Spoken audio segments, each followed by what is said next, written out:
السلام علیکم ورحمۃ اللہ وبرکاتہ۔ بسم اللہ الرحمن الرحیم۔ آج میں آپ کے ساتھ شیئر کرنے جا رہا ہوں مسجد اقصی کی تاریخ اور یہودی کی سازشیں۔ اقصی بمعنی دور عربی زبان کا لفظ ہے۔ یہاں بطور اسم استعمال عالم اسلام کا بچہ بچہ اس نام اور اس کی عظمت و شان سے واقف ہے۔ 10 نبوی 27 رجب شب دوشنبہ کو اللہ تعالیٰ کی جانب سے خاص اور منفرد سفر کی دعوت پر حضور صلی اللہ علیہ وسلم کو مسجد حرم مکہ مکرمہ کعبۃ اللہ شریف سے لے جایا گیا۔ اس سفر کی پہلی منزل مسجد اقصی رہی، پھر 7ویں آسمانوں کی سیر، عالم برزخ کا مشاہدہ، عالم حشر کے سما کا نظارہ کراتے ہوئے خالق کائنات سے بلا فاصل ملاقات کا شرف حاصل ہوا۔ اس واقعہ معراج کی فوراً بلا تردد تصدیق پر نبی اکرم صلی اللہ علیہ وسلم کے غار خلیفہ اول حضرت سیدنا ابو بکر صدیق کا لقب عطا ہوا۔ مسجد اقصی روئے زمین پر مسجد حرام خانہ کعبہ کے بعد یہ دوسری قدیم ترین مسجد ہے، جہاں آج بھی الحمدللہ پانچ وقتہ نماز باجماعت کے علاوہ جمعہ، عیدین اور تراویح، تہجد، اعتکاف اور درس و تدریس کا اہتمام ہے۔ مسجد نبوی کے بعد تیسرا مقدس ترین مقام ہے فلسطین کی پاک سرزمین انبیاء کرام کا مسکن رہا ہے۔ اس وجہ سے اس سرزمین کو انبیاء بھی کہا جاتا ہے۔ اس کے چھپے چھپے پر انبیاء کرام علیہ السلام کے نشانات موجود ہیں۔ گزشتہ قوموں کے آثار یہاں جا بجا بکھرے ہوئے ہیں۔ اس خطے کے کنڈرات، یہاں کی اجڑی ہوئی بستیاں، وادیاں، پہاڑ، دریا، غرض ہر شے اپنے دامن میں ایک مکمل تاریخ چھپائے ہوئے ہیں۔ اس ارض مقدس کا مشہور اور قدیم شہر بیت المقدس ہے۔ اس کو القدس بھی کہا جاتا ہے۔ اس شہر القدس میں ایک تاریخی عمارت ہے جو صدیوں سے مختلف قوموں کا قبلہ چلی آتی ہے۔ یہ مسجد اقصی اور حرم شریف کے ناموں سے بھی مشہور ہے۔ مسجد صخرہ سنہری گنبد والی مسجد بھی ہے۔ یہ شہر 2 حصوں میں تقسیم ہے، ایک پرانا شہر ہے، دوسرا نیا شہر ہے۔ پرانا شہر کے چاروں طرف اونچی دیواروں کا احاطہ ہے اور اس شہر میں تمام مقدس مقامات پائے جاتے ہیں۔ مسجد اقصی کے اطراف 1600 میٹر لمبی پتھر کی دیوار ہے۔ اس کے اندر 9 دروازے ہیں۔ نمبر 1 باب رحمت، نمبر 2 باب حطہ، نمبر 3 باب فیصل، نمبر 4 باب غواغہ، نمبر 5 باب ناظرہ، باب حدید، باب قطنبین، باب سلسلہ، باب مغاربہ کے نام سے موسوم ہے۔ گنبد صخرہ مشہور ماہر آثار قدیمہ دان برجیم کہتا ہے کہ سادہ انداز کی نہایت متوازن عمارت بلا شبہ اسلامی تعمیرات کا قابل فخر سرمایہ ہے۔ اس کی تعمیر 5ویں امور خلیفہ عبد الملک بن مروان نے 68 ہجری مطابق 688 میں شروع کروائی، جو 4 برس بعد 72 ہجری مطابق 691 میں پائے تکمیل پہنچی۔ گنبد صخرہ کو مسجد صخرہ بھی کہا جاتا ہے۔ حرم قدس کی زمین سے 30 میٹر بلند یہ شہر کی سب سے بڑی نشانی ہے۔ یہ 2 منزلہ عمارت ہے جو 8 کونوں والی ہے۔ ایک گوشے سے دوسرے گوشے دوری 20 میٹر اور اونچائی 15 میٹر ہے۔ نچلی منزل کی دیواروں پر نہایت حسین سفید مرمر لگا ہوا جس پر فیروزہ رنگ کے ٹائلز بھی ہیں، اور اس کے اندر سفید رنگ میں سورہ یاسین تحریر۔ ان گوشوں میں رنگین شیشے کی کھڑکیاں جن کی تعداد 56 ہے۔ اس صخرہ کے نیچے غار انبیاء علیہ السلام کا ہے، جہاں پہنچنے کے لیے 11 سیڑھیاں ہیں۔ مسجد کے اندر 2 پٹ والے 4 دروازے ہیں۔ ان کے اندر سنگ مرمر سے بنے 16 ستون ہیں۔ اب چلتے ہیں حضرت مسجد اقصی کی تعمیر۔ حضرت عمر رضی اللہ تعالیٰ 14 ہجری مطابق 636 سن میں اپنے دور خلافت میں فتح کے بعد یہاں تشریف لائے اور حضور اکرم صلی اللہ علیہ وسلم کے سفر معراج کی منزل تلاش کی اور اپنے مبارک ہاتھوں سے اس جگہ کو صاف کیا اور وہاں مسجد کی تعمیر کا حکم دیا، اور وہاں حضرت بلال رضی اللہ تعالیٰ کو اذان کا حکم دیا۔ پھر حضرت عمر رضی اللہ تعالیٰ نے نماز پڑھا۔ یہاں سادہ سی مستطیل لکڑی کی مسجد تعمیر ہوئی۔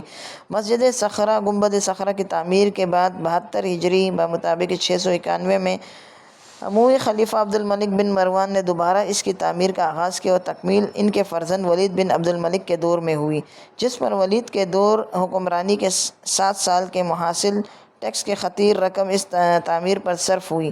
مسجد اقصی کی لمبائی 80 میٹر اور چوڑائی 55 میٹر ہے اور 23 مرمری اور اونچے ستونوں اور 49 چکور چھوٹے ستونوں پر کھڑی یہ عمارت 705 ہجری میں مکمل ہوئی۔ دروازوں پر سونے اور چاندی کی چادریں چڑھی ہوئی تھیں۔ مسجد کے 11 گیٹ ہیں، جن میں سے 7 شمال میں ہیں۔ 5 بار اس کی تعمیر ہوئی۔ موجودہ تعمیر 1035 کی ہے۔ یروشلم شہر کی سب سے بڑی مسجد ہے، جس میں یہ یکے وقت 50,000 مسلمان نماز پڑھ سکتے ہیں۔ 15 جولائی 1099 کو بیت المقدس پر عیسائی حملہ آوروں کا قبضہ ہوا، ہزارہ مسلمان مردوں اور عورتوں اور بچوں کا قتل عام کیا گیا اور مسجد کو گرجا میں تبدیل کر دیا گیا۔ بعد میں اس کے کئی حصوں کو رہائش گاہوں پر استعمال کیا گیا۔ 12 اکتوبر 1187 کو وہ عظیم الشان موقع ہے جب مسجد اقصیٰ عیسائی قابضین سے واپس مل گئی۔ یہ عظیم کامیابی بطل جلیل سلطان صلاح الدین ایوبی کے شہر فتح کرنے پر حاصل ہوئی۔ سلطان نے عمارت اور مسجد میں تبدیلی کو ختم کیا، پھر مسجد اقصیٰ اصلی حالت پر لائی گئی۔ مسلمانوں نے مسلسل 1 ہفتے تک پانی اور عرق گلاب سے غسل دیا۔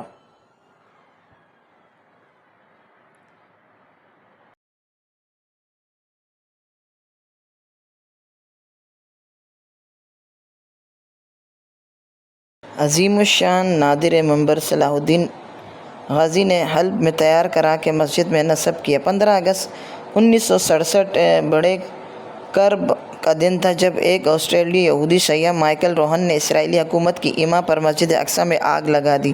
تقریباً 4 گھنٹے تک یہ آگ بھڑکتی رہی، جس سے جنوب مشرقی سمت کی چھت شہید ہو گئی اور سلطان کا وہ نادر یادگار منبر جل کر راکھ ہو گیا۔ سیاح روہن کو گرفتار کر کے معمولی سزا سنائی گئی۔ مسلم قبرستان مسجد صخرہ و مسجد اقصیٰ کے قریب قبرستان ہے، جس کی بڑی اہمیت ہے۔ مدینہ منورہ کے بعد یہاں دفن کیے گئے چیانے کو ترجیح دیا گیا ہے۔ اس قبرستان کے دروازوں کو متنازع کہہ کر بند کر دیا گیا۔ یہودیوں کا عقیدہ ہے کہ انہی دروازوں سے مسیح علیہ السلام یروشلم مداخل ہوں گے۔ جبل زیتون یہودیوں کا عقیدہ ہے کہ اللہ تعالیٰ آخرت میں یہاں دفن ہونے والوں کو بخش دے گا، اس لیے بھی یہ قبرستان ان کے لیے مقدس ہے۔ اس قبرستان کے قریب یروشلم میں حضرت عیسیٰ علیہ السلام نے قیام کیا تھا۔ عیسائیوں کی کتاب انجیل کے مطابق یہاں کوہ موریہ پر حضرت ابراہیم علیہ السلام اللہ کے اس امتحان میں کامیاب ہوئے تھے کہ وہ اپنے بیٹے اسحاق علیہ السلام کو اللہ کی راہ میں قربان کرنا چاہیے۔ یہودیوں کے مطابق یہ ان کی عظیم عبادت گاہ ہیکل سلیمانی کا دوسرا نام ہے۔ عیسائیوں کی یہاں مقدس مقامات بھی ہیں۔ عیسائیوں کے عقیدے کے مطابق عیسیٰ علیہ السلام کو یہاں سلیب پر چڑھایا گیا تھا۔ یہودیوں کی کتاب تلمود کے مطابق یہی وہ مقام ہے جہاں کی مٹی سے آدم علیہ السلام کی تخلیق کی گئی تھی۔ یہی وہ مقام ہے جہاں سے حضرت آدم علیہ السلام نے اللہ تعالیٰ کے لیے قربانیاں پیش کی تھیں۔ یہاں مسیح کی آمد پر مردوں کو بخشا جائے گا۔ یہاں ٹھیلے کی ٹھیک نیچے مغربی دیوار ہے جس کو دیوار گھریہ کہا جاتا ہے۔ یہودیوں کا دعویٰ ہے کہ یہ دیوار ان کی قدیم عبادت گاہ کی پوجا کا بچا ہوا حصہ ہے، اس لیے ان کے لیے عبادت کی سب سے مقدس جگہ ہے۔ یہودیوں کا دعویٰ ہے کہ یہاں ہیکل سلیمانی تھا جسے 586 قبل مسیح بابل حکومت نے تباہ کر دیا تھا۔ بعض مورخ کہتے ہیں یہاں دوسرے عبادت خانہ تھا جسے رومی فوج نے 70 سن ہجری میں تباہ و تاراج کر دیا تھا۔ اس دیوار سے لگ کر یہودی اپنے مقدس عبادت گاہ کی تباہی کے غم میں گریہ کرتے ہیں، اسی لیے اس دیوار کو دیوار گریہ کہتے ہیں۔ دیوار گریہ کو عربی میں المبکا، انگریزی میں ویلنگ وال کہتے ہیں۔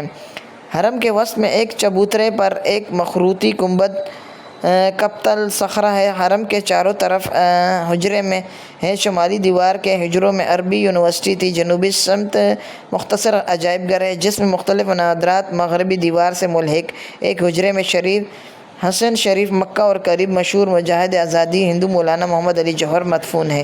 اس مغربی دیوار کے بیرونی حصے کا نام دیوار گریہ ہے جس کا طول 60 فٹ ہے۔ دیوار کے نچلے حصے میں بادشاہ ہیروڈ کے زمانے کے بڑے بڑے پتھر نہایت خوبصورتی سے لگے ہوئے ہیں۔ اوپری حصے پر رومی طرز کے بڑے بڑے پتھر نصب۔ دیوار پر جدید طرز کے نقش و نگاری کی گئی۔ اس دیوار کی اہمیت یہودیوں کی تاریخ اور دینی نسبت سے، خاص طور پر یہودی مرد و زن مذہبی تہواروں کے علاوہ ہر سبت ہفتہ واری دیوار گریہ کی زیارت کرتے ہیں۔ حالانکہ یہ دیوار حرم کی ہے اور حرم کی تعمیر حضرت عمر رضی اللہ تعالیٰ کے عہد میں خود مسلمانوں نے کی تھی۔ بنی اسرائیل کی جلیل القدر نبی حضرت موسیٰ علیہ السلام اپنے قوم کو لے کر برسوں صحرائے سینا میں پھرتے رہے۔ اس زمانے میں انہوں نے اپنے قوم کے لیے ایک خیمہ عبادت کے لیے نصب کیا تھا۔ یہ خیمہ 45 فٹ لمبا، 5 فٹ چوڑا اور 15 فٹ اونچا تھا۔